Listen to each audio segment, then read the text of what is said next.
Senator Jon Ossoff just asked Director of National Intelligence Tulsi Gabbard a simple question. Was it the intelligence community's assessment that there was an imminent nuclear threat from Iran? Gabbard said the president determines what is and is not an imminent threat. Senator, the only person who can determine what is and is not an imminent threat is the president. False. This is the worldwide threats hearing where you present to Congress national intelligence. Ossoff said that is false. He said she is here to present the IC's assessment of threats. He read her own opening statement back to her. She said the IC assessed that Iran's nuclear enrichment program was obliterated. She said there has been no effort to rebuild. He asked again if there was an imminent threat.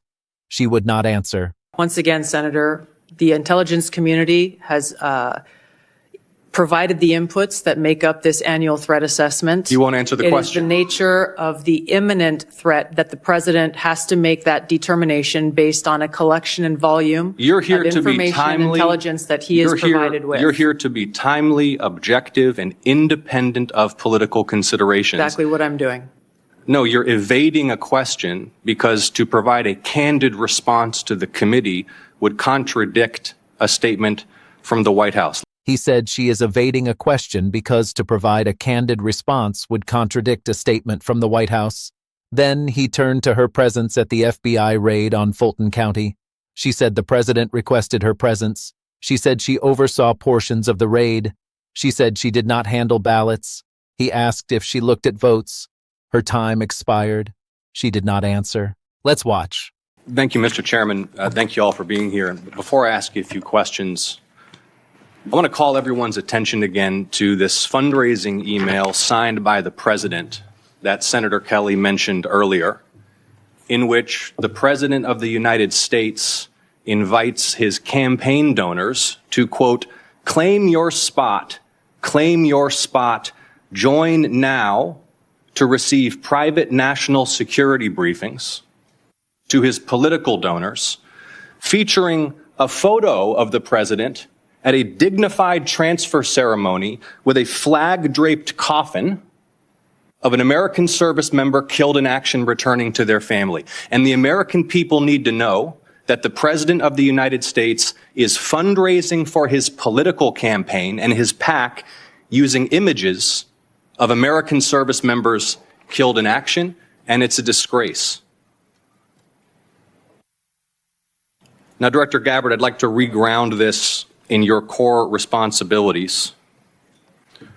Under the law, you are responsible for providing national intelligence to the president, correct? Yes. And to the heads of executive branch departments and agencies, yes? Yes. And to the chairman of the Joint Chiefs and senior military commanders? Across the IC, yes. And to the Senate and the House and relevant committees, correct? Yes. And the law states that the national intelligence you provide to Congress, quote, should be timely, objective, and independent of political considerations, correct? Yes.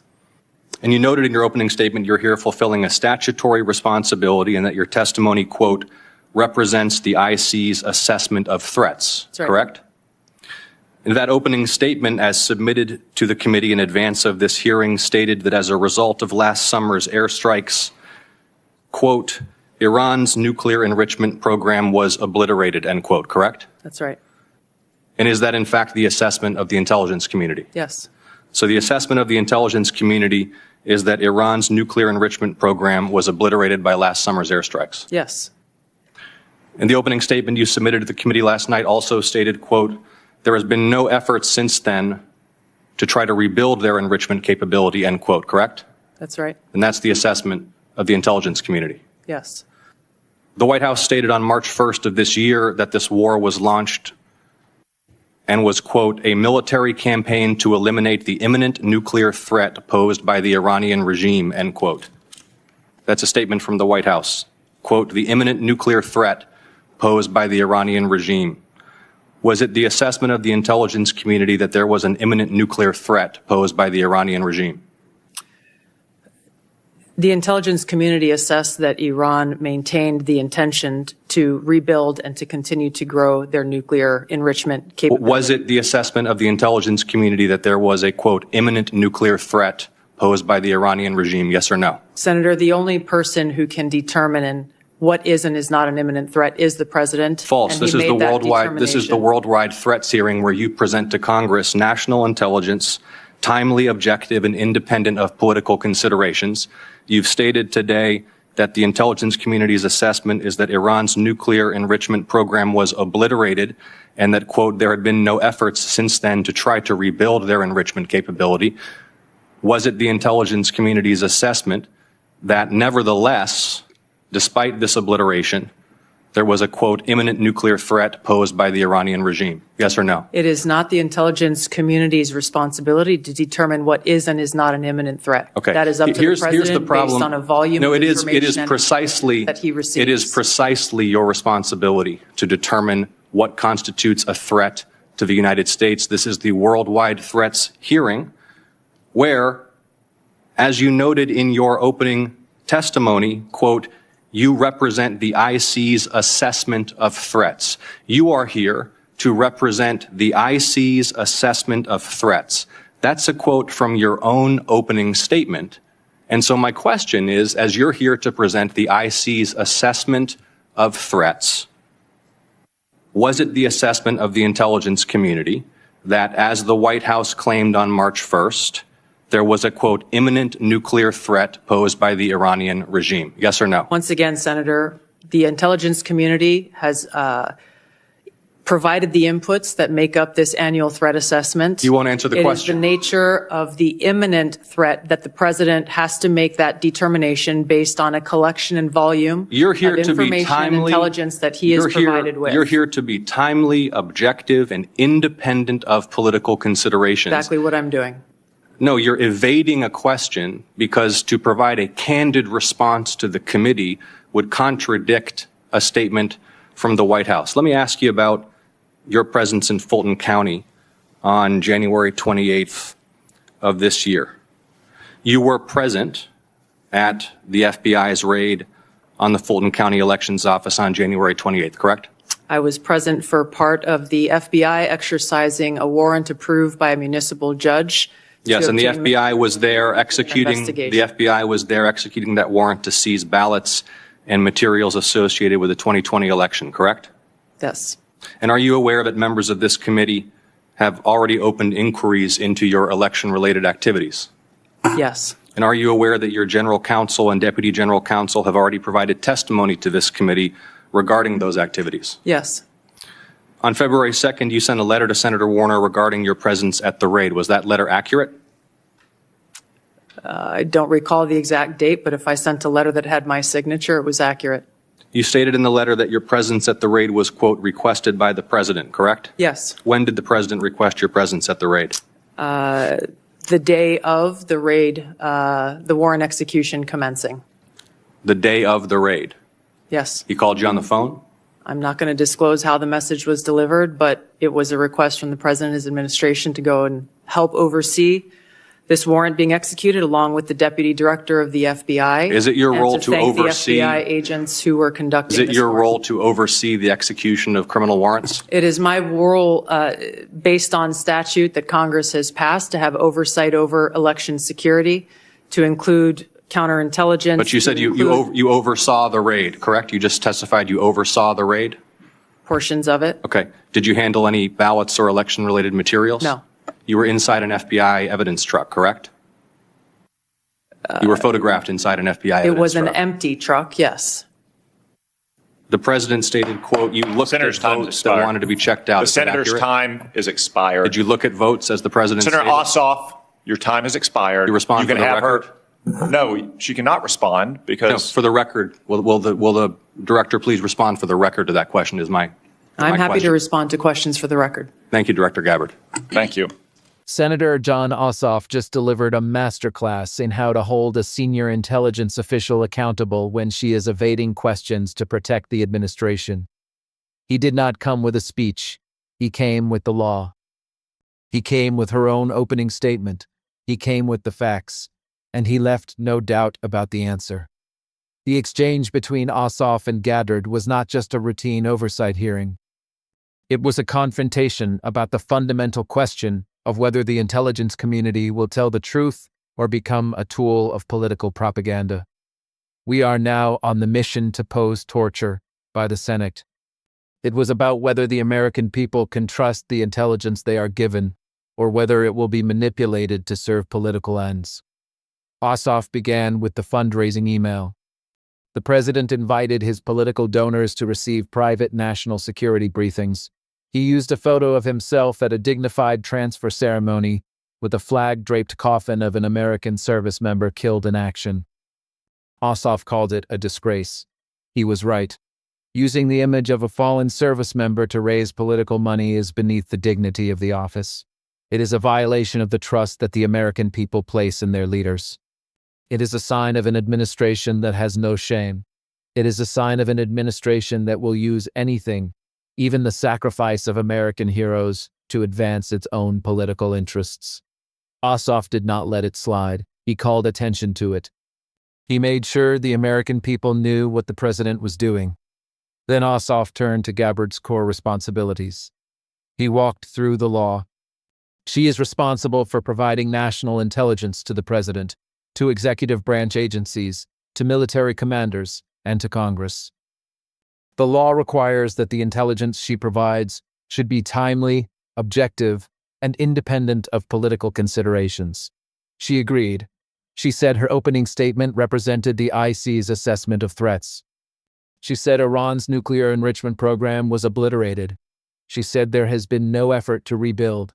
She said that was the IC's assessment. Then Ossoff asked the question. The White House said the war was launched to eliminate the imminent nuclear threat posed by Iran. Was it the IC's assessment that there was an imminent nuclear threat? Gabbard would not answer. She said the president determines what is and is not an imminent threat. Ossoff said that is false. He said she is here to present the IC's assessment of threats. He read her own words back to her. She said the IC assessed that Iran's program was obliterated, and there was no effort to rebuild. He asked again. She still would not answer. He said she is evading a question because to provide a candid response would contradict a statement from the White House. He was right. Gabbard's defense was weak on every level. She said the president makes the determination based on the intelligence he receives. But that is not the question. The question is what the intelligence community assessed. The intelligence community has a view. It has an assessment. It has a judgment. Gabbard is the head of the intelligence community. She knows what that assessment is. She would not say it. She would not say whether there was an imminent threat. She would not say whether the White House's statement was accurate. She would not say whether the war was justified. She hid behind the president. She said the president makes the determination. That is not an answer. That is an evasion.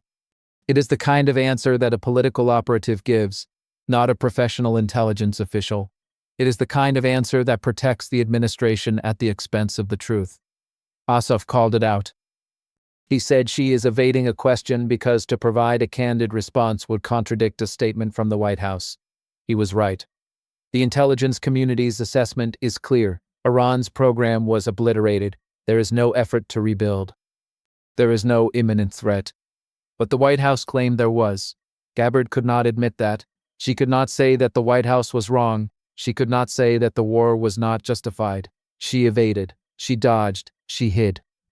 The contrast between Gabbard's opening statement and her testimony is stark. In her opening statement, she said Iran's nuclear enrichment program was obliterated. She said there has been no effort to rebuild. That is a clear statement. It is a statement that undermines the White House's justification for the war. If the program was obliterated and there is no effort to rebuild, there was no imminent threat. The war was not necessary, but Gabbard would not connect the dots. She would not say what her own statement implies. She would not say that the White House was wrong. She protected the administration. She put politics over the truth. She violated the law. The law requires that the intelligence she provides be timely, objective, and independent of political considerations. Her testimony was none of those things. It was evasive. It was political. It was designed to protect the White House. Then Ossoff turned to the Fulton County raid. Gabbard was present at the FBI's raid on the Fulton County Elections Office. She said the president requested her presence. She said she oversaw portions of the raid. She said she did not handle ballots. She said she was in an empty FBI evidence truck. Ossoff asked if she looked at votes. She did not answer. Her time expired, but the question hangs in the air. The director of national intelligence was at a raid on a county elections office. She was there at the request of the president. She was there to oversee the execution of a warrant. She was there to seize ballots and materials from the 2020 election. This is not normal.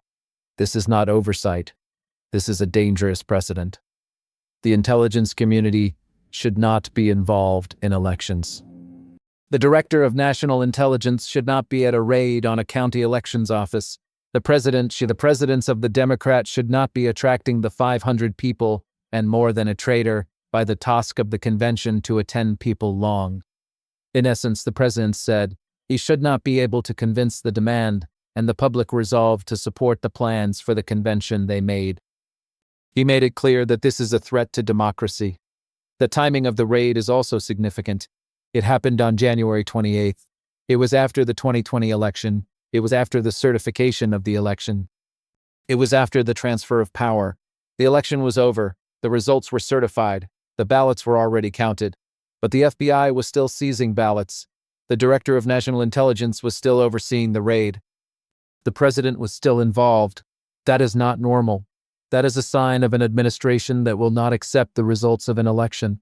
It is a sign of an administration that will use the power of the federal government to challenge the outcome. It is a sign of an administration that is willing to undermine democracy. Ossoff did not say that explicitly, but the implication is clear. Gabbard's presence at the raid raises serious questions. Why was she there? What was her role? What did she see? What did she do? Did she look at votes? Did she influence the investigation? Did she report back to the president? She would not answer those questions. She said she was there at the president's request. She said she oversaw portions of the raid. She said she did not handle ballots. She said she was in an empty truck. She did not say what she actually did. She did not say what she saw. She did not say whether she communicated with the president about what she saw. She dodged. She evaded. She hid. Ossoff did not let her get away with it. He asked the questions. He exposed the evasion. He made it clear that the American people deserve answers.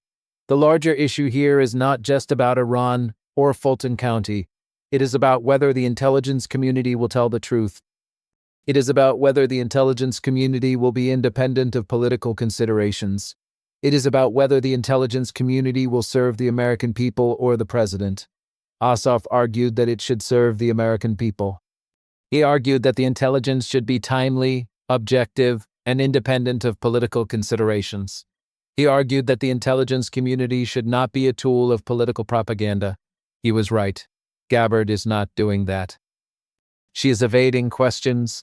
She is hiding behind the president. She is refusing to provide candid answers. She is protecting the administration.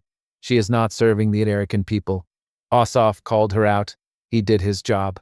He held her accountable. The hearing ended without Gabbard answering the question. She did not say whether there was an imminent threat. She did not say whether the White House's statement was accurate. She did not say whether the war was justified. She did not say whether she looked at votes. She dodged. She evaded. She hid. Ossoff did his job. He asked the questions. He exposed the evasion. He made it clear that the American people deserve better. The question now is whether anyone will act on it. The American people are still waiting for answers. The intelligence community is still evading, and the president is still fundraising using images of fallen service members. The disgrace continues.